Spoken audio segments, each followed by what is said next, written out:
I'm Jerry Green from the University of Tennessee. I've got a secondary break I'd like to show you today.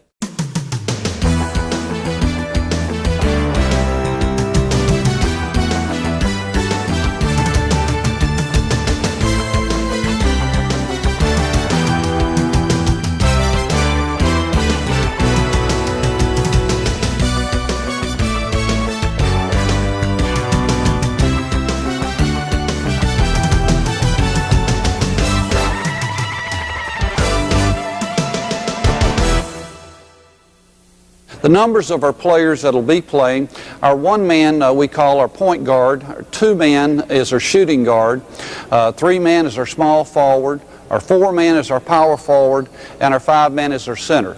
I think that's pretty universal as we go through the college and high school games today.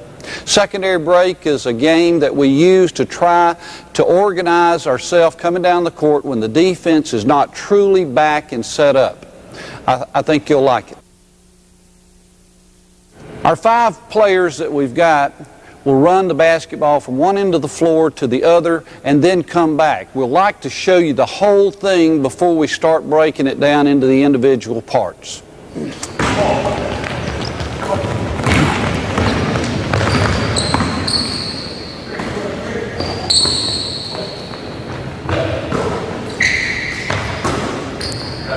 I'm coming back.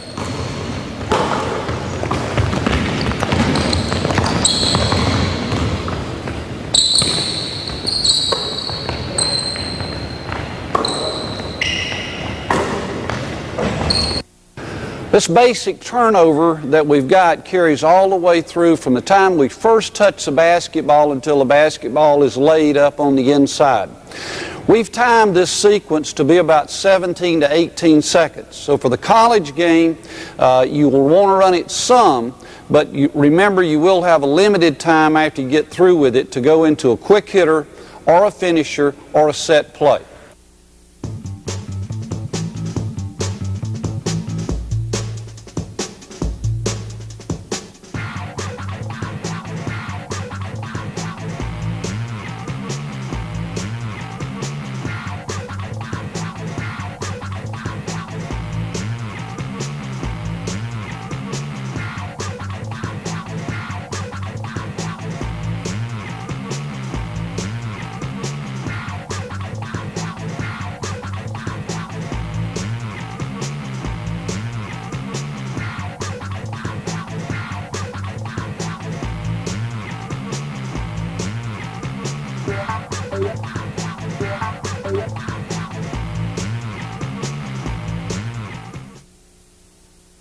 Our four-man in this position has rebounded the basketball. We'd like for him to turn away from this traffic that's on the inside of the 3-second lane. His outlet is to the point guard, and we'd like for our point guard right here to have his back to the sideline. We'd also like for him to be as far toward the half-court line as he can possibly be, and that'll give us a longer outlet and, of course, a shorter distance to go to the other end. This point guard wants to make sure, as well as all the other players, that he's boxed out on this end before he even thinks about going to the offensive end. Now, our other players in this sequence, our two-man, and our three-man have filled the wings. Now, they should be as wide as the sideline and almost 3 feet to the sideline. Our five-man has already started running. None of them start moving in that direction toward the offensive end until they see that the ball has been rebounded and that it's truly in our hands. At that time, we've made the outlet pass here.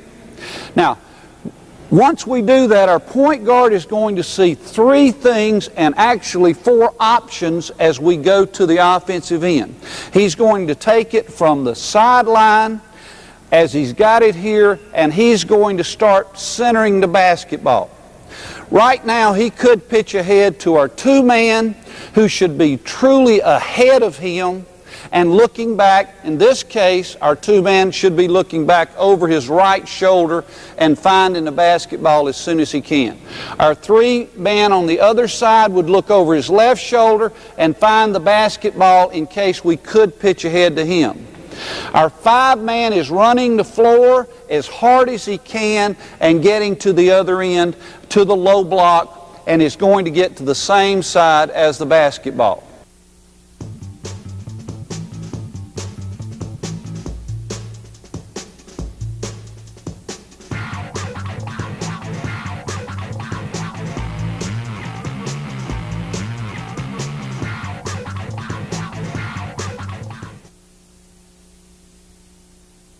One of the points in teaching this is this wing has to be deep in the corner, even if he takes it and makes a couple of dribbles with it into the corner. Our point guard then comes top of the key extended to the sideline. Our rebounder, our 4-man in this case, is going to the top of the key. The offside wing is about free throw line extended. And our 5-man is going to shadow the basketball, which means wherever the basketball goes, he is going to shadow it. He's going to be between it and the goal. Richard is taking it out of the corner, throwing it back to our point guard. Everybody that handles it on the perimeter should put the basketball above their heads. This allows them to throw it through and over the top of their man to the low post. So as the ball is swung from our point over to our 4-man, we again look up and inside, and as we swing it, the ball is still above our head. Again, our 5-man is following the basketball. Our original 3-man in this case is going to move in as soon as the basketball moves from our point to our 4-man into this position. This is very important because it is a screening angle that we must have to come to the top of the key. Our 2-man has the basketball above his head. Our 3-man comes up. 4-man sets his man up. And the 3-man sets the screen. Now it's important in this as a teaching point that his back be toward the goal. We would like our backs toward the area that we're trying to free our cutters to. In this case, it would be trying to free our 4-man. Okay, take it back to the block, 3-man. 4-man come to the top of the key. I'm going to guard our 4-man right here. 2-man give the ball back to the top of the key.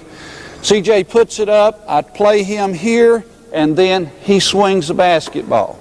And I jump to the ball. Our 3-man sets the screen, 4-man sets me up, and then goes to the goal. Now remember, the big rule about this screen is to have your back to the goal, but you've also got to give this defensive player one step to his blind side so that you don't have an illegal screen. As he completes this move, we can throw this lob right here to the back side, and you have to practice that. Our 3-man steps out to the top of the key. If we don't have our postman, our 5-man, and our 4-man on the lob, then we'll set the diagonal screen on the inside, and our 5-man will go to the low side. This is important because it tells the 4-man where to set the screen. Let me guard our 5-man right here as we start this, what we call the swing move, to get him open. The basketball, let's place it back over on this wing. I'm playing high like this defensively. We cannot get it in. Swing the ball back to the top of the key. Now our 4-man at this time knows that our 5-man is going low. So the 5-man will turn and go low. I am screened, and now it is important for this man to duck in, our 4-man to duck in. Sometimes in the college game, they will switch this lateral screen. And if they do switch it, it is important for the 4-man to duck in toward the basketball and seal me from coming and playing my man.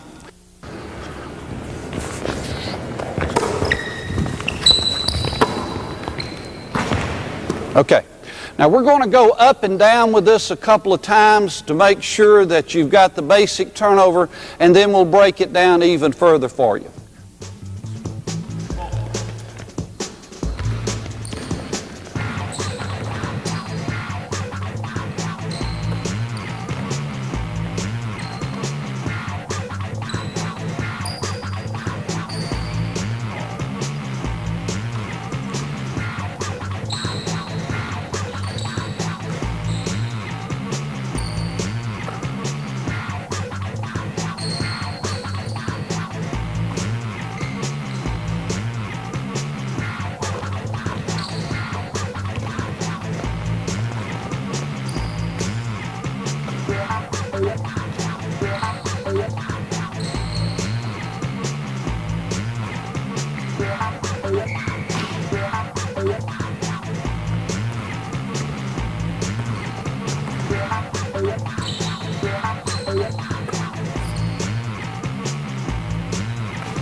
In our initial set, we'd pitched it ahead 2 or 3 man. Now, any time that the point guard has it, he can throw it ahead, a pitch ahead to our 3 man. He can bounce it inside to, this case, our 4 man, or he can throw it all the way, double skip it all the way across to our 2 man on the far side. So what we're doing here is saying, with 4 out and 1 in on the secondary break, that how are you going to guard this man with the basketball in 4 different positions. Now again, you don't always have to throw it from the corner to the point. You could skip the point and go directly to the top of the key, and the reason that we would want to do this is because if the low post is fronted, then we get the seal when we throw it to the top of the key. So if I'm playing C.J. Lowe, our 4-man, and I'm fronting, and we throw it to the top of the key, then we've got a seal at this spot, and it's really hard for this defender to get around. Likewise, if it's in the original set, and I'm fronting, or even in this case siding, and we throw it all the way across, we can be sealed right here, and CJ would want to hold me off right here. Not just walk across the lane, but hold me off at this point. So originally, we've got it to our 3-man in the corner. CJ is posting up. We're saying he has 4 people on the outside who are going to look inside at him and see how this one-post defender can defend him. Okay? Now, as we throw it to the top of the key and we swing the ball to the other side, again, our low post rule is very simple. All you've got to do is work hard down here and stay between the ball and the goal. Our 5-man in this case is going to get the back pick. And what we're actually doing, just stop right there, fellas, just a second. What we're actually doing here is we're taking away the help side defense. This is a little man or a wing player screening a post player. A lot of times in colleges, they will not switch this screen right here. So as he comes up, most of the time his man is going to stay with him. So our 5-man makes a cut to the goal. All right, now hold it right there. Now a teaching point. If our 2-man has this pass, it's important to practice it. So as we throw the lob up, we've done it before in practice. Okay? If his angle is bad and he's a little bit low, then our 2-man may want to take a dribble to improve his angle before he throws this lob. Okay? And again, the help side has basically been taken away because our 3-man is coming up screening and our 5-man is going to the goal. All right? Go ahead to the goal. And 2-man, let's hit our 3-man right here. Okay. Now we've hit our 3-man. Another thing that can happen in this situation, and it's an excellent time to do it, is this man, if he's a good power penetrator with the ball, can take the ball and penetrate with it. Okay. But in this case, our 5-man has come across, and our 4-man comes through, and then we seal on the inside and we look. So we've got a lot of options from the jump shot or drive here to both posts posting up on the inside.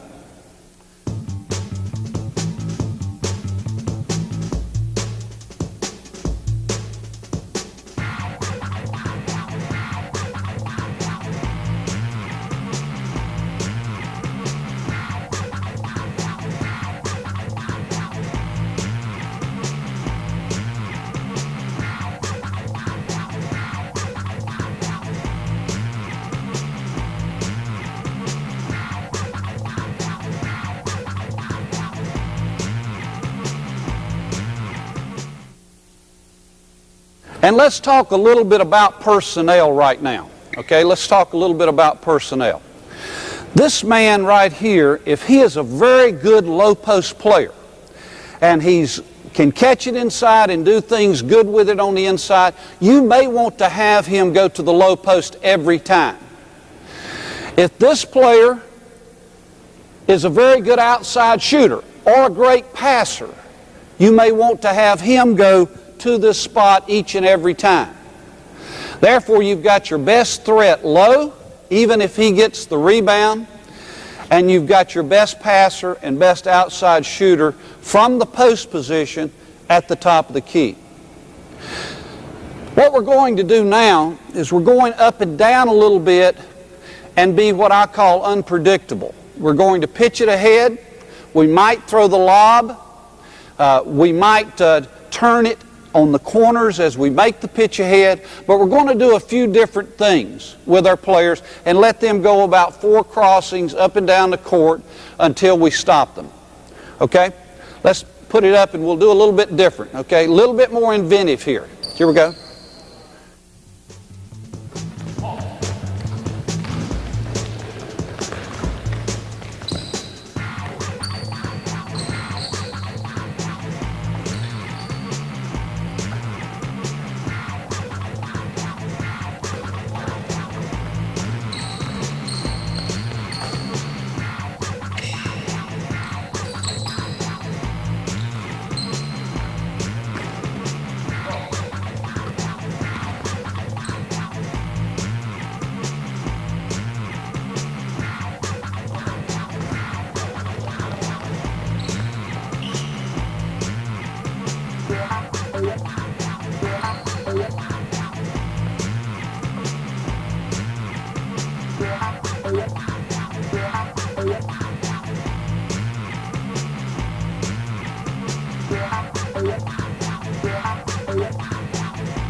Let's talk a little bit about this point guard on the original outlet.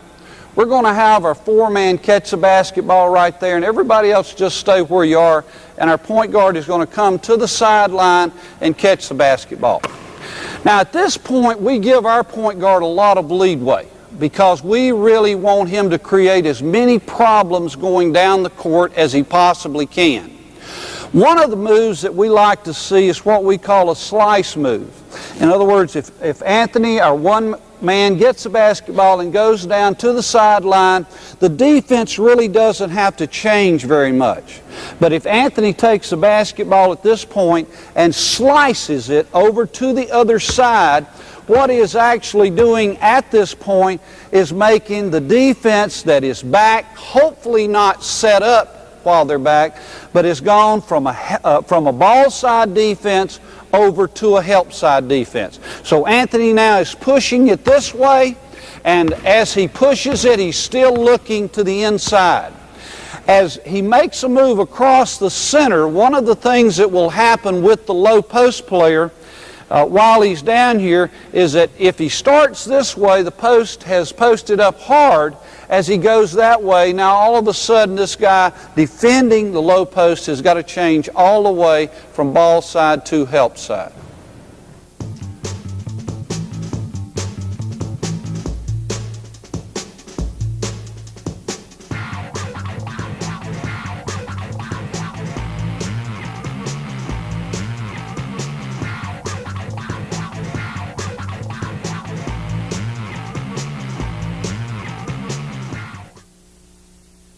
When we have got it to this point, remember, our 1-man can throw it to our 2-man. If we're down this far, though, into the set, we don't want to get it into the corner. We can pitch it ahead, and what we want to do from this point is throw it from our 1-man to our 5-man or skip it all the way over to the 3-man. Okay? Now the other thing in this is that this guy down here has a coordinating factor with everything that we're doing. If the outside people don't throw it down in here, then he will quit working. And we want what we call a serious look to the inside at each position. Now, with CJ down in here low, if he throws it over to Torrey right here, he may get pushed up a little bit too high. And if he gets pushed up too high, then we want to say, okay, we surrender, now we're going back low, and then we'll continue to throw it to this side. Now, if the perimeter do not look inside, our four-man in this case will stop working. If they look inside and know that he's going to be working hard, then we have that unselfish attitude of, if you're open, I'm going to give you the basketball. It is important for our perimeter players to look inside, and it's also important for our four-man to continue working.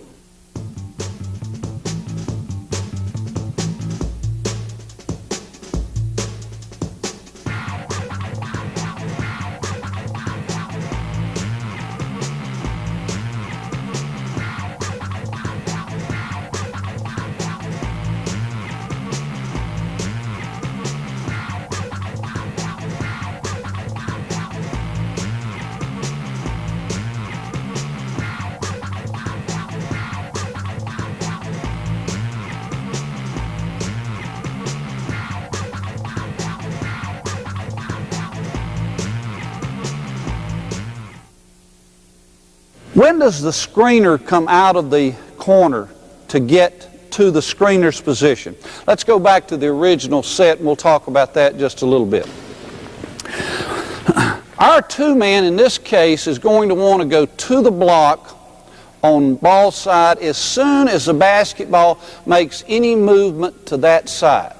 So our one man has already started the basketball. At that time, this man wants to get to this point. Now, the angle, again, is most important because we move into this position where Aaron is right here as Torrey swings it over to Richard. Okay, now hold it right there. This is the angle that we want, coming up just like this. We've talked a little bit about it, but not a lot about it, and to set this screen. If Aaron stops before he gets into the corner, as he originally comes down, his route will be more of a C route in this way. And he will not be able to get his back to the goal the way he will if he comes from the low block up.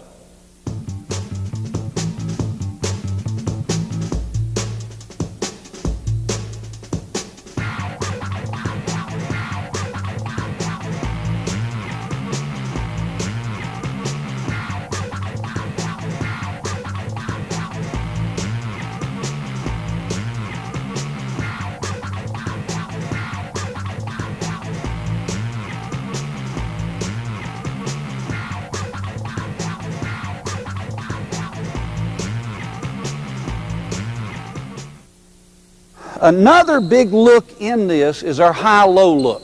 So if our one man takes the basketball and gives it to our five man at this spot, this man comes and posts up at what I consider the third post-up area. One post-up area is on this side, another is on this area over here, but the third is in the middle of the lane. So CJ would come into this area and post up. His buddy, his other post player up here, really if he can pass it, really wants to have a sharp look at him because at this point the defense, I think, is most vulnerable. Because the defender has got to make a choice of whether he wants to come to the original post side this way, stay directly behind, or come to the help side defender's way. Regardless, he's got his hands full in trying to defend our four-man at this spot. So our five-man, if he cannot pass the basketball, and you should use your player's limitations here, just say if you can't pass it, then we're going to make that easy pass and take it over to this side.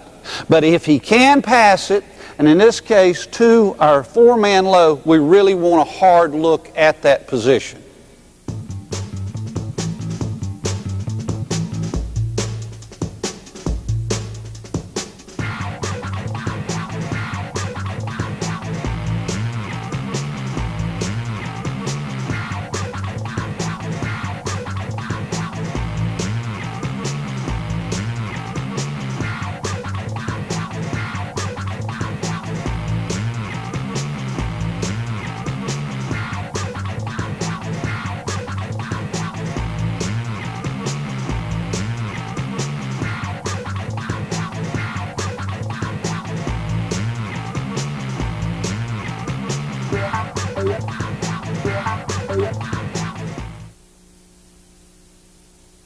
One of the things that we want you to see is that eventually our 1, 2, and 3 players are interchangeable. Our 1 player in this instance is going to drive the ball down into one of the corners, and our 2 or 3 men on that side is going to take his place. Remember that our 2 and 3 men can run either side. It doesn't matter which side. If our 2 man is on this side, then our 3 man should be on the other side. If our 3 man is on this side, then our 2 guard would want to be on the other side. Okay, this time, a little bit different wrinkle. We're going to let our point guard drive it into the corner and pick it up and then turn it to the backside, and the point guard will set the screen for you. Okay, let's try it. Ball.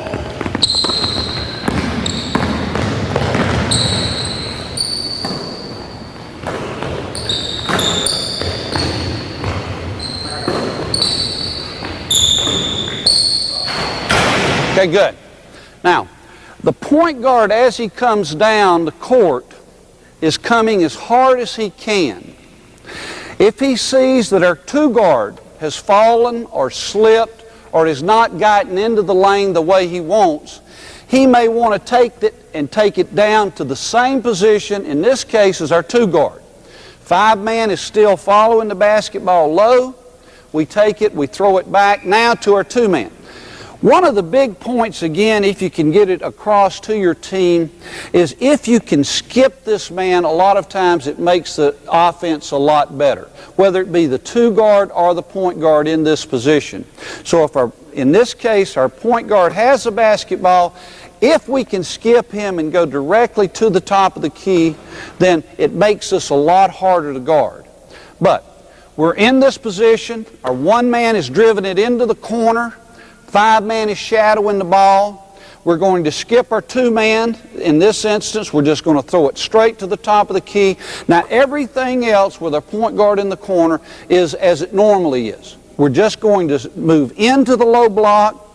Our 5 man shadows the ball, and then our 1 man is coming up to set the rear screen coming to the goal. Again, notice that our 3 man has got the basketball over his head and is looking right now for the lob, and secondly, also for the low post ball side, and lastly is looking for the point guard, in this case, coming to the top of the key.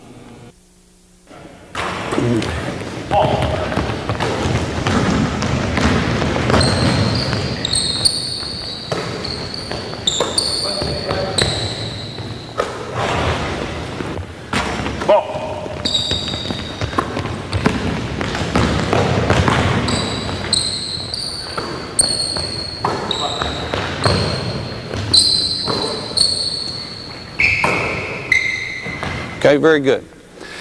I think the big point on this is that you can have any of your guards interchange from 1, 2, and 3 interchanging.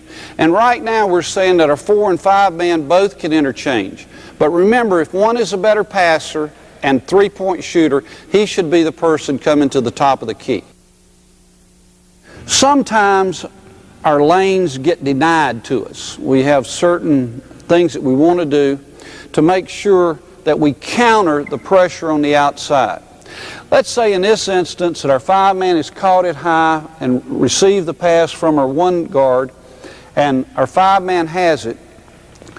One of the things that we can do on this is what we call kickback. And it means that the 5 man has it, he's looked low, which is his first option, to look low. And now this offside 3 man is being denied the basketball in this position. At this time we're saying, hey, he can't get the ball, we're going to throw it back, but we can throw it back to our 1 man, and that's what we're going to do. Okay? Our 2 man has come in to the low block. We know that he's going to set the screen. Our 5 man sets his man up. He's going to do the same thing that he normally does, except he's coming back to the ball side. As he does that, we continue to do the same thing that we would normally do. As our 2 man catches it here, our 5 man who has come off the screen looking for the ball now continues to move across and set the screen for a 4 man, and we get the same look as we have with the original turnover. Ball.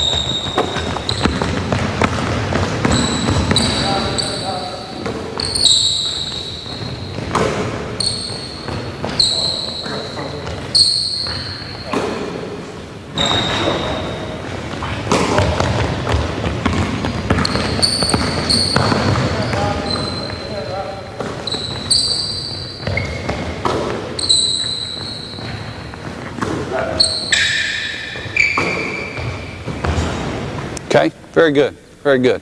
So kickback is a series to where we're saying our post cannot swing the ball to our offside wing.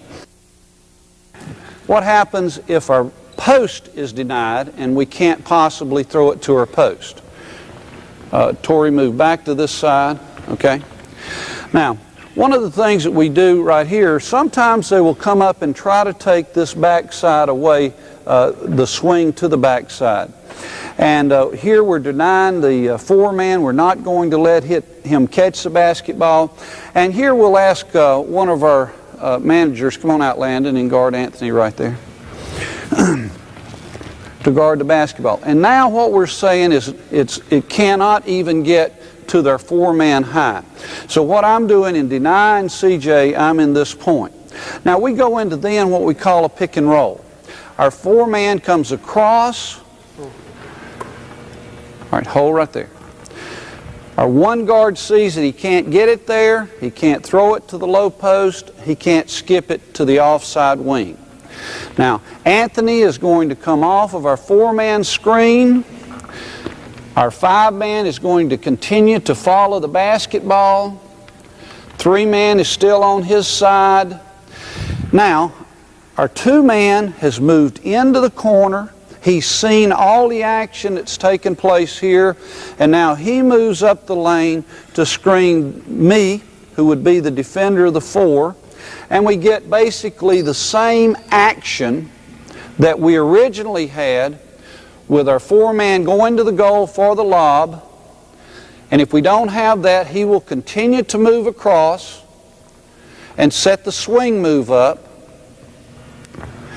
Now, the only difference here with our perimeter players is our one man has dribbled it into the top of the key, and our two guard out here will have to stay wide instead of accepting it at the top of the key.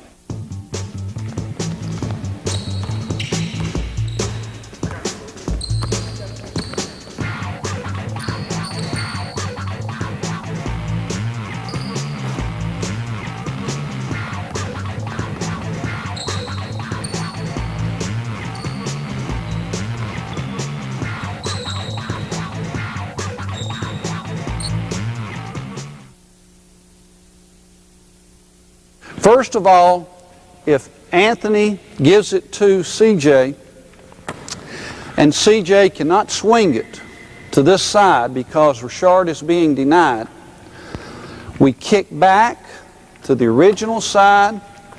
This post then cannot follow the basketball on kickback. He will continue his move across the lane. This is one of the few exceptions that we've got to our low post following the ball. Our four-man has made the swing right now. Our two-guard pops out. We give it to him, and we continue the swing move low. And both duck ends.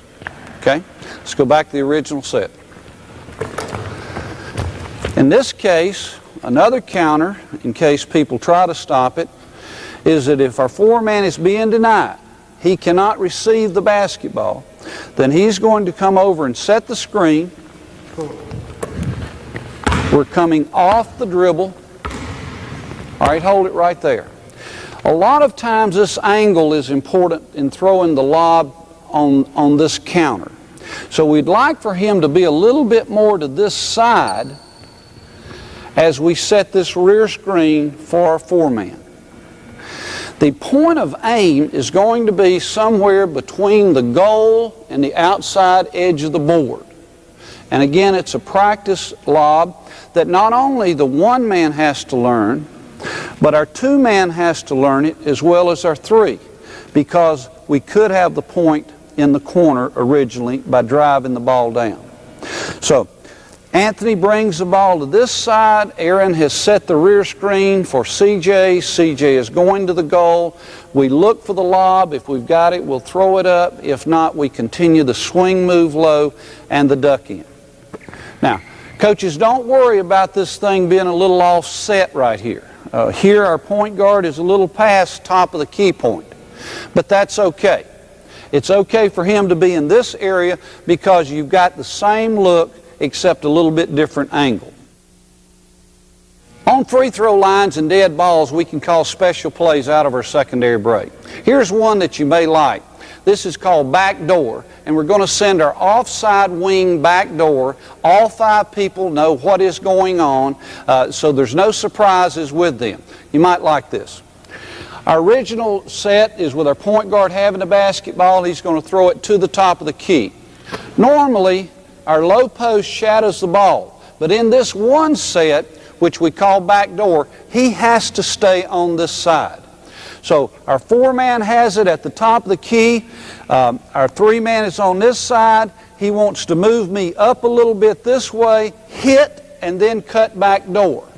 Now what we've done by keeping our 5-man over on this side is that we've actually cleared the side for Richard to open up on this backdoor cut. Let's run into this from half court, and I'm going to guard Richard on this side, and we'll go back door. Now, remember, in this, it's a call play. It's not a read.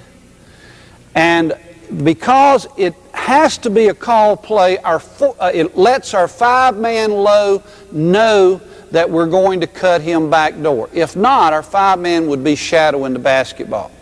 Okay, I'll guard Richard on this side, and we'll go back door on the call. Okay, here we go.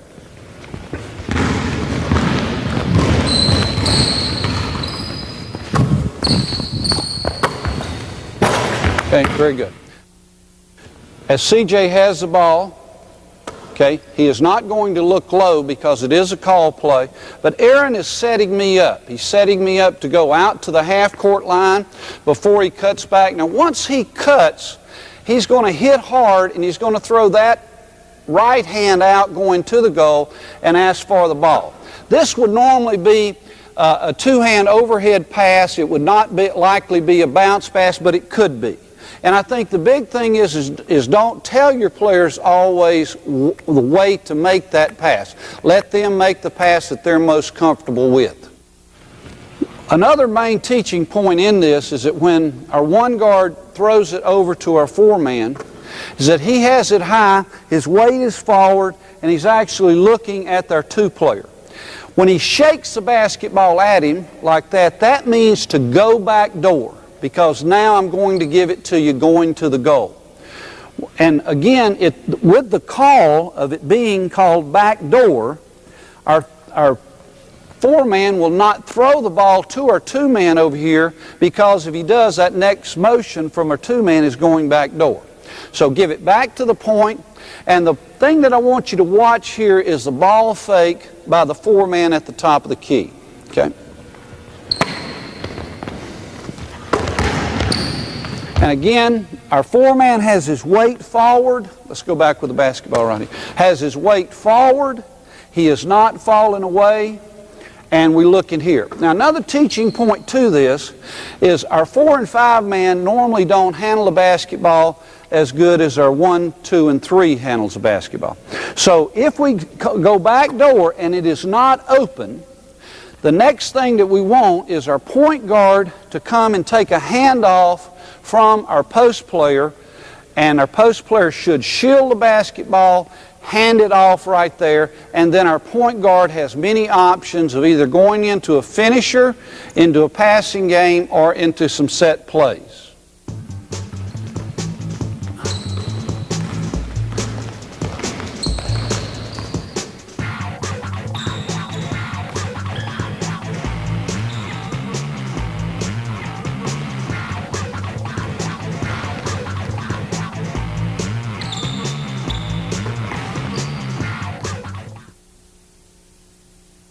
The secondary break is a set play that you run trying to get an easy basket. Don't turn a primary break into a secondary break until you have the primary break completely over with. because if you can get the easy basket from 2-on-1 or 3-on-2, you certainly want to take that. But if not, I really like it and I think it'll help you.